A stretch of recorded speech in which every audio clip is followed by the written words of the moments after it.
Hey guys, welcome to the Trey Show. So we're going to be doing a quick review here on the first two episodes of WandaVision. We'll kick it off and we'll get right into it. Tony, you want to give us what your impressions were of the first two episodes and your rating? Yeah. I guess I would rate each of them a solid six. Me and Chris had this conversation a few episodes back. I'm not that excited about it. They're lucky I like classic sitcom. Otherwise, I probably would have turned it off pretty fast.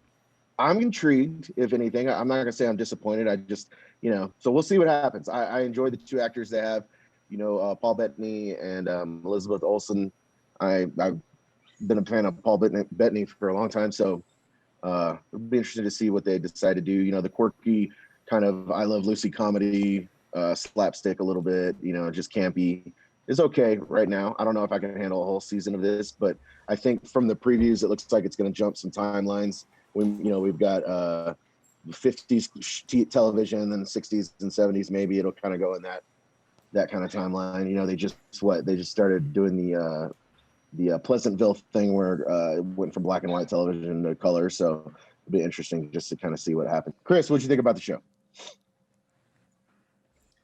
So I had it a lot higher than you did. Rated an 8 out of 10 then. So great. Yeah, I actually thought it was really, really good. Okay. Yeah. Okay. Yeah, Sorry. I thought Go it was ahead. really, really good. Cool. For several reasons. So I think this is where the MCU being around for 10 plus years, 20 plus movies, right? All kinds of, basically just the amount of equity they've built up with the audience, how well the characters, allows them to go do something like this and play against every type of expectation that you have. I agree with you, Tony. I don't think that they can keep up the slapstick 30-minute sort of approach the entire season, and I don't think that they're going to. I think it was the first few episodes really a setup, and you can start to see sort of like cracks in the facade, tears in the seams of the reality that they have. Now, I think there's questions of whether it's a reality that's been created by Wanda herself or somebody else that's trapping them in there. They're going to have to explain how Vision is there at all. And so I think there's a lot of things that have to kind of work through. How does Sword play into it? Is Sword monitoring them and they're trying to get to them, or is Sword the one that's imprisoned them in some? And it's groundbreaking. This is the first time now we're going to start to see TV shows that potentially will be influencing heavily movies and vice versa and back and forth. So to me, it's kind of the new chapter of just a different type of TV show. So I'm very excited about it. My rating for it was a 6 as well, which is okay.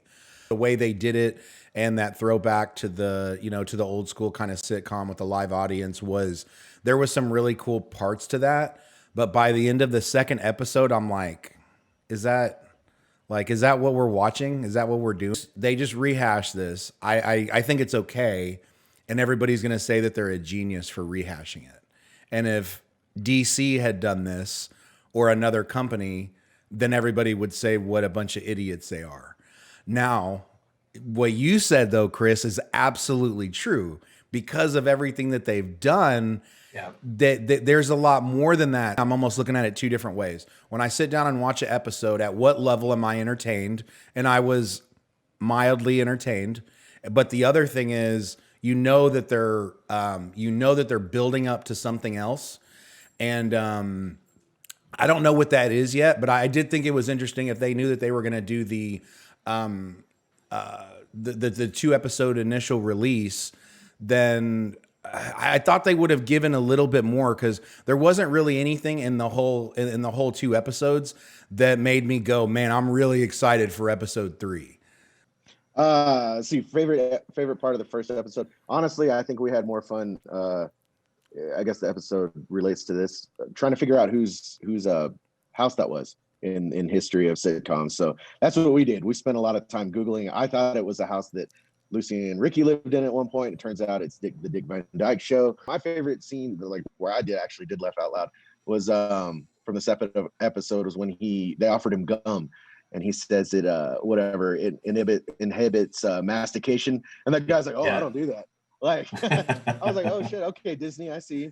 Like, you're all right. So that was kind of funny. The magic show bit was funny, how she kept having to dig him out. I thought so just in closing from my side, I mean, obviously, I think I enjoyed it more than you guys did. I think the big difference from where I'm at from where you are, Trey, is that, like, even as it is, I still really enjoyed it.